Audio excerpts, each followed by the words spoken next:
سید الانبیاء والمرسلین والحمد للہ رب العالمین۔ اعوذ باللہ من الشیطان الرجیم، بسم اللہ الرحمن الرحیم۔ وما ارسلناک الا رحمۃ للعالمین۔ صدق اللہ العظیم وصدق رسولہ النبی الکریم الرؤوف الرحیم۔ ان اللہ وملائکتہ یصلون علی النبی یا ایہا الذین آمنوا صلوا علیہ وسلموا تسلیما۔ اللہم صل علی سیدنا و مولانا محمد وعلی آل سیدنا و مولانا محمد وبارک وسلم۔ حمد و ثنا کے بعد میرے نہایتی واجب القدر سامعین ذی وقار، السلام علیکم ورحمۃ اللہ وبرکاتہ۔ جب بھی رب کے پیارے محبوب حضرت محمد مصطفیٰ صلی اللہ علیہ وآلہ وسلم کا نام آتا ہے، آپ سب محبتوں کا اظہار فرماتے ہیں۔ اللہ تعالیٰ سے دعا ہے کہ جب ہمارے جسموں سے جان نکل رہی ہو، ہم سب کے ہونٹوں پہ نام محمد عربی صلی اللہ علیہ وآلہ وسلم کا ہو۔ معراج کی رات نبی کریم صلی اللہ علیہ وآلہ وسلم نے جو عجائبات دیکھے، ان میں سے ایک یہ بھی تھا کہ نبی کریم صلی اللہ علیہ وآلہ وسلم نے ایک فرشتے کو دیکھا۔ اس فرشتے کے جو پر تھے وہ جلے ہوئے تھے، جس کی وجہ سے وہ اپنے مقام تک پہنچ نہیں پا رہا تھا، ایک جگہ ہی بیٹھا ہوا تھا، اس کے پر جلے ہوئے تھے۔ تو نبی کریم صلی اللہ علیہ وآلہ وسلم نے حضرت جبریل سے فرمایا، اے جبریل، اس فرشتے نے کیا جرم کیا ہے کہ اس کے پر جلے ہوئے یہ ادھر ہی بیٹھا ہوا ہے؟ جو میں نے آیت کریمہ پڑھی ہے اس کا ترجمہ یہ ہے کہ محبوب، ہم نے آپ کو تمام جہانوں کے لیے رحمت بنا کر بھیجا۔ تو نبی کریم صلی اللہ علیہ وسلم فرشتوں کے لیے بھی رحمت تھے۔ میرا موضوع بھی آج یہ ہے، رحمت مصطفیٰ صلی اللہ علیہ وآلہ وسلم۔ عرش والوں کے لیے، فرش والوں کے لیے، تمام جہانوں کے لیے رحمت ہے، فرشتوں کے لیے بھی رحمت ہے۔ تو اس فرشتے کے پر جلے ہوئے تھے، تو حضور نے ارشاد فرمایا، جبریل کیا معاملہ ہے، اس کے پر جلے میں یہاں پر ہے؟ تو حضرت جبریل عرض گزار ہوئے، یا رسول اللہ صلی اللہ علیہ وسلم، اللہ تعالیٰ نے اس فرشتے کو حکم دیا کہ فلاں بستی کو جلا کر آ جاؤ۔ تو یہ فرشتہ اس بستی میں جب پہنچا تو وہاں ایک چھوٹا سا بچہ تھا، دودھ پیتا۔ اس کے دل میں رب کا حکم تھا کہ جلا دے، ساروں کو جلا دے، لیکن اس کے دل میں خیال آیا، اس چھوٹے سے بچے نے کیا جرم کیا؟ رب جو جانتا ہے وہ فرشتے تو نہیں جانتے نا۔ تو فرشتے کے دل میں یہ خیال آیا کہ اس نے کیا جرم کیا ہے؟ تو یا رسول اللہ صلی اللہ علیہ وسلم، اس فرشتے نے اس بستی کو جلایا نہیں، یہ ویسے ہی اللہ کی بارگاہ میں آ گیا۔ تو اللہ نے اسے سزا دی، اس کے پر جلا دی اللہ تعالیٰ، کیونکہ اس نے حضور رب کا حکم نہیں مانا، تو اللہ نے اس کے پر جلا دیے۔ تو حضور رحمت بنا کر بھیجے گئے تھے تو نبی کریم صلی اللہ علیہ وسلم نے ارشاد فرمایا، جبریل اس کی معافی ہو سکتی ہے؟ جی حضور ہو سکتی ہے۔ تو حضور نے اپنے رحمت والے ہاتھ اٹھائے، کہا مالک کوئی کرم کر دینا اس پر۔ تو غیب سے آواز آئی، محبوب تو کہتا ہے تو میں معاف کر دیتا ہوں، پر محبوب ایسے معاف نہیں کرنا، اس سے کہے، آپ اس سے کہیں کہ یہ فرشتے 10 مرتبہ تو مجھ پر درود و سلام کا نذرانہ پیش کر، میں رب ہو کر اس کو پر عطا فرما دوں۔ صلی اللہ فرشتے کی توبہ کیسے قبول ہوئی کہ اس نے 10 مرتبہ نبیوں کے امام پر درود و سلام کا نذرانہ پیش کیا، تو اللہ تعالیٰ نے اس کی توبہ، تو عرش پر دھوم مچ گئی اس فرشتے کی۔ کیا دھوم مچ گئی؟ سارے فرشتوں میں شور مچ گیا کہ اس فرشتے کی اللہ نے توبہ ایسے قبول کیا کہ اس نے نبیوں کے امام پر 10 مرتبہ درود و سلام کا نذرانہ پیش کیا۔ تو اس لیے میں کہا کرتا ہوں نا، یہ ویسے ہی جو جمعے کا دن ہوتا ہے نا، بڑا بابرکت دن ہوتا ہے، اور قبولیت کی کوئی نہ کوئی گھڑی جمعے میں ایک ایسی ہے کہ رب سے جو دعا مانگی جائے نا تو رب تعالیٰ اسے رد نہیں فرماتا۔ اور اس میں ہمارا اپنا ہی فائدہ ہے، جب امتی ایک مرتبہ درود پڑھتا ہے نا تو 10 گناہ معاف ہوتے ہیں، بیٹھے بیٹھے 10 درجات بلند ہوتے ہیں، 10 نیکیاں لکھی جاتی ہیں۔ تو جب بھی نبی کریم صلی اللہ علیہ وسلم کا نام آئے، محبتوں کا ضرور اظہار فرمایا کریں۔ سب مل کر پڑھیے، اللہم صلی علی سیدنا و مولانا محمد وعلی آل سیدنا و مولانا محمد مبارک وسلم۔ قرآن مجید میں سے سورہ انبیاء کی میں نے ایک آیہ مبارکہ پڑھنے کا شرف حاصل کیا ہے، اسی آیہ کریمہ کے متعلق چند باتیں میں آپ کے سامنے رکھنا چاہوں گا۔ نبی کریم صلی اللہ علیہ وآلہ وسلم سے پہلے جتنے بھی نبی آئے اور جتنے نبیوں کی امتیں آئیں، وہ امتیں جیسے ہی گناہ کرتی نا، جیسے ہی گناہ، تو رب تعالیٰ ان کی فوراً پکڑ فرما دیا کرتا تھا، اور اللہ تعالیٰ نا اجتماعی عذاب ان پر نازل فرماتا تھا۔ گناہ ایک دو نے کیا لیکن لپیٹ میں سب آ جاتے تھے، اجتماعی عذاب ان پر نازل فرما دیا جاتا تھا۔ لیکن جب نبی کریم صلی اللہ علیہ وسلم آئے تو کافر کہتے تھے، حضور یہ جو آپ ہمیں جو سناتے ہیں، عذابات کا ذکر کرتے ہیں کہ زمین پھٹے گی، آسمان پھٹے گا، یہ عذابات کا آپ ذکر فرماتے ہیں، قیامت آئے گی، تو حضور یہ آپ کہتے ہی جا رہے ہیں، پر یہ آتی کیوں، یہ عذاب آتا کیوں نہیں ہے؟ تو جب کافر یہ کہتے تھے نا، اب نبی کریم صلی اللہ علیہ وسلم رب کی بات ان تک پہنچاتے تھے۔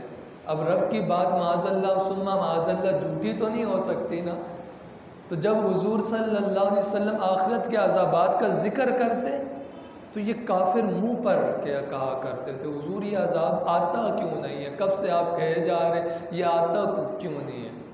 تو رب نے نا قرآن مجید میں آیات نازل فرمائی، محبوب ان پر عذاب کیسے بھیجوں، تجھے رحمت بنا کر بھیجا ہے۔ ما کان اللہ لیعذبہم وانت فیہم، محبوب ان پر عذاب کیسے نازل کر دوں، تو رحمت والا نبی ان کے درمیان جو موجود ہے۔ اجتماعی جو عذاب ہے نا، نبی کریم صلی اللہ علیہ وسلم کی امت اجتماعی عذاب سے بچ گئی، کیوں؟ کیونکہ حضور رحمت بنا کر بھیجے گئے۔ حضرت موسیٰ علیہ السلام کی امت میں رات کی تنہائی میں کوئی گناہ کرتا نا، زنا کرتا، شراب پیتا، کوئی بھی گناہ کرتا، تو صبح سویرے نا اس کے گھر کے دروازے پہ لکھا جاتا تھا تو نے رات کو یہ جرم کیا ہے۔ تو جب وہ دروازے سے باہر نکلتا نا، سب اس پر لان تان کرتے، دن میں تو بڑا نیک بنتا ہے، تو بڑا نیک بنتا ہے، لیکن راتیں تیری صحیح نہیں ہیں، تو وہ ذلیل و رسوا ہوتا۔ پھر اسے حکم ہوتا اس گناہ کا کفارہ، یہ کوئی سخت سزا کے طور پر اس دروازے پر اس گناہ کا کفارہ بھی لکھا جاتا اور بندے کو وہ کرنا ہوتا۔ لیکن جب نبی کریم صلی اللہ علیہ وسلم آئے، قوم لوط والی خصلتیں ہم میں پائی جاتی، زنا ہم کرتے ہیں، شراب کی بوتلیں راستے میں نے اپنی آنکھوں سے پڑی بھی دیکھی ہیں، لیکن عذاب کوئی نہیں آتا۔ صبح ان امتیوں کے دروازے پہ لکھا کوئی نہیں ہوتا، کیوں؟ محبوب تجھے رحمت بنا کر بھیجا ہے، تجھے میں نے رحمت بنا کر۔ اور پھر حضرت موسیٰ علیہ السلام کے زمانے میں اگر کوئی شخص پیشاب کرتا اور اس پیشاب کی چھینٹیں اس کے کپڑے پر پڑ جاتی نا، تو اس کو وہ حصہ کپڑے کا کاٹنا پڑتا تھا۔ اگر وہ پیشاب کی چھینٹیں اس کی کھال پہ لگتی تو اس کھال کو دھونا نہیں پڑتا تھا، بلکہ حضرت موسیٰ علیہ السلام کا امتی جس جگہ پیشاب لگ جاتا، نجاست لگ جاتی، وہ امتی اپنے ہاتھ سے وہ اس کھال کو کاٹتا، تو رب تعالیٰ اسے پاک کرتا. جب تک وہ اپنے اس جگہ کی کھال کو نہ کاٹتا اس وقت تک وہ پاک نہیں ہوتا تھا. اور حضور کی امت کے ساتھ کیا معاملہ ہے. کہا گیا ہے کہ جب تم پیشاب کرو نا تو چھینٹے جو ہوتی ہیں ان سے بچو. گناہ ملے گا لیکن تمہیں یہ حکم نہیں ہے کہ تم اپنی کھال کاٹ کے رکھ دو. کیوں؟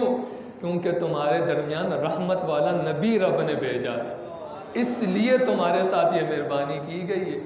اور کئی سارے معاملات ہیں. اس زمانے میں اگر کسی عورت کو عدت گزارنی پڑتی نا تو 1 سال کی عدت گزارا کرتی تھی عورت. 1 سال کی عدت، اور گھر کے اندر بند رہتی تھی، باہر قدم بھی نہیں رکھتی تھی. لیکن حضور کی امت کے ساتھ کیا معاملہ ہے؟ 1 سال کی عدت تو عورت پہ کوئی نہیں ہے، بلکہ چند مہینوں کی عدت رکھی گئی ہے. کیوں؟ کیونکہ رب نے اپنے محبوب کو رحمت بنا کر بھیجا ہے. تو پچھلے نبیوں کی امتوں پر جو معاملات تھے وہ بڑے سخت تھے، بڑے تکلیف دہ تھے. لیکن جب نبی کریم صلی اللہ علیہ وسلم کی امت آئی تو رب نے فرمایا محبوب میں نے تجھے رحمت بنا کر بھیجا ہے تو میں تیری امت بھی کرم ہی کرم کروں گا، سختیاں نہیں کروں گا. رحمت بنا کر بھیجے گئے تمام جہانوں کے لیے نا. حضرت عائشہ صدیقہ رضی اللہ تعالی عنہ ایک مرتبہ گزار ہوئی، حضور آپ نے نا کل اپنے ایک صحابی کو نا ڈانٹا تھا، بڑا سخت طریقے سے ڈانٹ دیا تھا. حضور وہ تو صحابی رو رہے تھے. تو نبی کریم صلی اللہ علیہ وسلم رحمت بنا کر بھیجے گئے تھے نا، حضور کی آنکھوں سے آنسو آ گئے. حضور نے ارشاد فرمایا عائشہ میں نے اسے اپنی ذات کے حوالے سے نہیں ڈانٹا، طائف کے بازار میں مجھے پتھر مارے تھے طائف والوں نے، میری ذات کا معاملہ تھا، میں نے ان کے لیے رحمت کی دعا کی. اس میرے صحابی نے میں نے اسے ڈانٹا اس لیے کہ اس نے رب کے حکموں کا خیال نہیں رکھا، شریعت کی حدوں کو پار کیا، میں نے اس لیے ڈانٹا ہے. اور اے عائشہ پریشان نہ ہوا کر، جب میں کبھی اپنے صحابی کو ڈانٹتا ہوں نا تو تنہائی میں محمد اپنے ہاتھوں کو اٹھاتا ہوں صلی اللہ علیہ وسلم، اور میں اپنے رب سے دعا کرتا ہوں مالک میں نے اپنے فلاں صحابی کو ڈانٹا ہے تو مالک تو اسے اتنا ثواب عطا فرما جتنا تو اسے ایک فرض نماز پڑھنے کا ثواب عطا فرماتا ہے. نبی کریم صلی اللہ علیہ وسلم کی ڈانٹ بھی امتیوں کے لیے رحمت ہے. اور پھر نا ایک صحابی تھے نا وہ اپنے غلام کو نا ڈانٹ رہے تھے تو نبی کریم صلی اللہ علیہ وسلم کا گزر ہوا نا، جو سیٹ ہوتے ہیں نا وہ اس بات کا خیال کوئی نہیں رکھتے. تو وہ صحابی نا اپنے غلام کو ڈانٹ رہے تھے، حضور نے فرمایا اسے معاف کر دے. تو صحابی عرض گزار ہوئے حضور کتنی مرتبہ معاف کر دیں. حضور سمجھاتا ہوں پھر یہ وہی کام کرتا ہے، پھر یہ وہی کام کرتا ہے. پتہ ہے حضور نے کیا فرمایا؟ حضور نے فرمایا صحابی اس اپنے غلام کو اتنی مرتبہ معاف کر جتنا تیرا رب تجھے معاف کرتا ہے. جتنی مرتبہ تیرا رب گناہ کرنے پہ تجھے معاف کرتا ہے نا، اپنے غلام کو بھی اتنی مرتبہ معاف کر. ہاں ایک صحابی اور تھے رحمت بنا کر بھیجے گئے تھے نا، ایک مزدور صحابی تھے. تو وہ سارا دن مزدوری کرنا شام کو حضور کی بارگاہ میں آ کر بیٹھے.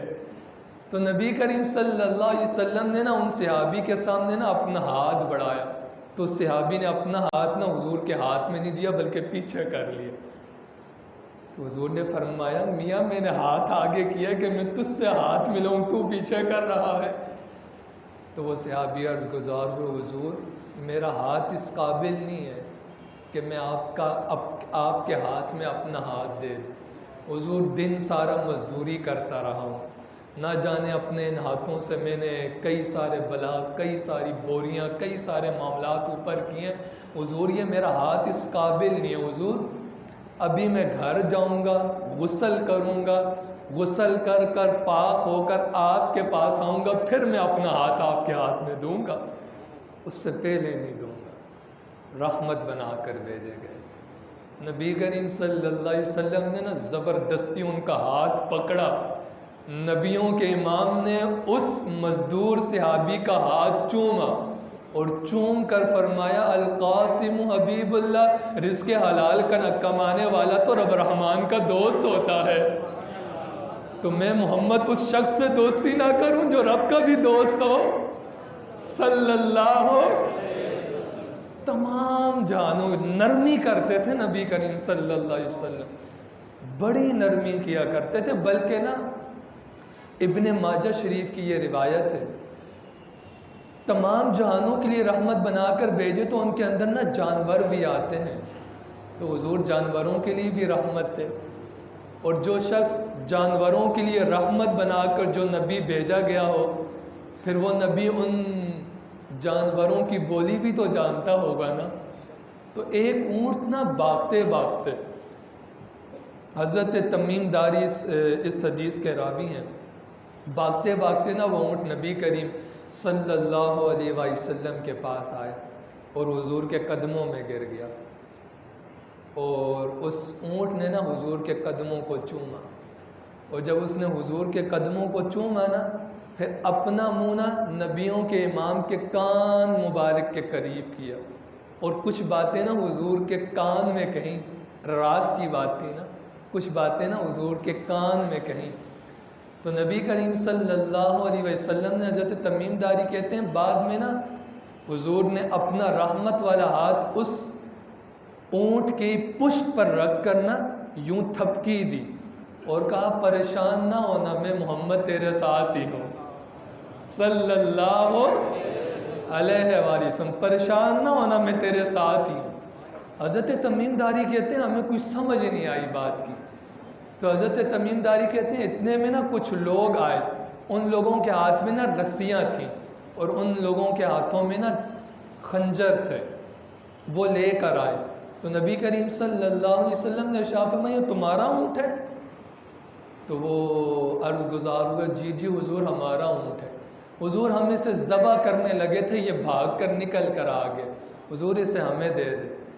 تو جب ان لوگوں نے یہ بات کی نا تو حضرت تمیم داری کہتے ہیں وہ اونٹ اٹھا اور نبی کریم صلی اللہ علیہ وسلم کی پیٹھ مبارک کے پیچھے جا کے چھپ گیا حضور کے پیچھے جا کے۔ حضور نے فرمایا تم اس کے مالک ہو، کتنے عرصے سے تمہارے یہاں یہ تمہارا سامان کا بوجھ اٹھا رہا ہے؟ تو وہ صحابہ عرض گزار حضور کافی سالوں سے یہ ہمارے ساتھ ہے اور ہمارا بوجھ اٹھا رہا ہے سامان۔ حضور نے فرمایا اس نے میرے کان میں آ کر یہ بات کہی تھی حضور ساری زندگی میں ان کے ساتھ رہا، ان کا سامان کا بوجھ اٹھاتا رہا، حضور آج میں بوڑھا ہو گیا نا، بوجھ نہیں اٹھا سکتا، تو حضور انہوں نے میرے پاؤں میں رسیاں باندھی اور مجھے ذبح کرنے لگے، حضور میں ذبح نہیں ہونا چاہتا۔ حضور نے فرمایا یہ سچ کہتا ہے؟ تو صحابہ گزار جی جی حضور آپ سچ کہہ رہے ہیں، حضور ایسا ہی ہے، اب تو یہ بوڑھا ہو گیا ہمارے کسی کام کا نہیں ہے۔ کچھ لوگ نا لوگوں کو نا ٹیشو پیپر کی طرح استعمال کرتے ہیں، جب وہ نکارا ہو جاتے ہیں انہیں کچرے کے ڈھیر میں پھینک کر آ جاتے ہیں، پھر ان کو سینے کے ساتھ کوئی نہیں لگاتا، پھر انہیں کوئی پوچھتا بھی نہیں ہے، پھر لوگ ان لوگوں کا احساس نہیں کرتے یار اس کے بھی بیوی بچے ہیں، اس بوڑھے کے پیچھے بھی اس کے گھر میں اس کی جوان بچیاں بیٹی ہوئی ہیں، بڑے معاملات ہوں گے اس بوڑھے کے، لیکن ہم اس بوڑھے کو چھوڑ دیتے ہیں گھر میں، ٹیشو پیپر کی طرح استعمال کرتے ہیں ہم۔ تو وہ بچنے کے لیے نا اونٹ حضور کے پاس آ گئے، تو نبی کریم صلی اللہ علیہ وسلم نے ارشاد فرمایا آج یہ بوڑھا ہو گیا، تمہارے سامان کا بوجھ نہیں اٹھا سکتا، تو تم اسے جو ہے ذبح کر دو گے؟ تو وہ عرض گزار ہوئے حضور آپ جو کہیں گے نا ہم وہ معاملہ کریں گے۔ تو حضور نے فرمایا نہیں، اب یہ میرے پاس آیا تو تم بتاؤ تم یہ اونٹ کتنے کا بیچو گے؟ بتاؤ، اب میں تمہارے حوالے نہیں کروں گا، آج لے ان کی پناہ، آج مدد مانگ ان سے، کل نہ مانیں گے قیامت میں اگر مان گیا تو، ہاں آج لے ان کی پناہ۔ تو اس نے فرمایا میں تمہارے حوالے نہیں کروں گا، اب اس کو میرے حوالے کرو۔ حضور آپ ہمارے حوالے کر دیں، ہم اس کی خدمت کریں گے، کوئی بوجھ اس سے نہیں اٹھوائیں گے۔ حضور نے فرمایا نہیں، پیسے بتاؤ، آج تم مجھ سے پیسے لوگے، میں محمد اس اونٹ کو خریدوں گا صلی اللہ علیہ۔ تو وہ صحابہ اس گزار ہوئے حضور ایک مرتبہ اس کا سودا ہوا تھا 100 دینار میں، حضور نے فرمایا بلال جا میرے گھر سے لے کر آؤ اور سارے 100 دینار ان کو دے دے، اور نبی کریم صلی اللہ علیہ وسلم نے 100 دینار دیے، وہ گئے نا، تو اس کے بعد حضور نے فرمایا اے اونٹ پہلے تو اس اونٹ نے حضور کے کان میں بات کی تھی نا، اب حضور نے اس کے کان میں کہا ہے اونٹ آج سے تو آزاد ہے۔ تو حضرت تمیم داری کہتے ہیں کہ وہ اونٹ ذرا سا آگے گیا نا، پھر دوبارہ دوڑتے دوڑتے حضور کے قدموں میں آ کر بیٹھا اور اپنا منہ پھر حضور کے کانوں کے قریب کیا اور کوئی باتیں کہیں نا، تو حضرت تمیم داری کہتے ہیں کہ میں نے اپنی آنکھوں سے دیکھا نبیوں کے امام کی آنکھوں میں آنسو آ گئے۔ تو جب وہ اونٹ کچھ بات کہہ کے چلا گیا نا، تو میں نے عرض کی یا رسول اللہ صلی اللہ علیہ وسلم، اس اونٹ نے دوبارہ آپ کے کان میں کیا کہا ہے؟ تو حضور نے ارشاد فرمایا اے میرے صحابی، اس اونٹ نے میرے کان میں یہ کہا حضور آج آپ نے جس طرح آپ نے مجھے چھری سے مجھے آزاد کروایا ہے نا حضور، میں آپ کی امت کے لیے رب کی بارگاہ میں دعا کروں گا کہ مالک میرے محبوب کی امت کو کل قیامت جہنم میں گرنے سے بچا لینا۔ اس اونٹ نے حضور کی امت کے لیے رحمت کی دعائیں کی۔ کیونکہ رب نے فرمایا وَمَا أَرْسَلْنَاكَ إِلَّا رَحْمَةً لِّلْعَالَمِينَ، لوگوں میں نے تو اپنے محبوب کو تمہارے درمیان رحمت بنا کر بھیجا ہے۔ تو جتنی رحمتیں آج مجھے اور آپ کو مل رہی ہیں نا، جو آسانیاں ہیں، جو معاملات ہیں، وہ نبی کریم صلی اللہ علیہ وآلہ وسلم کے صدقے سے مل رہی ہیں۔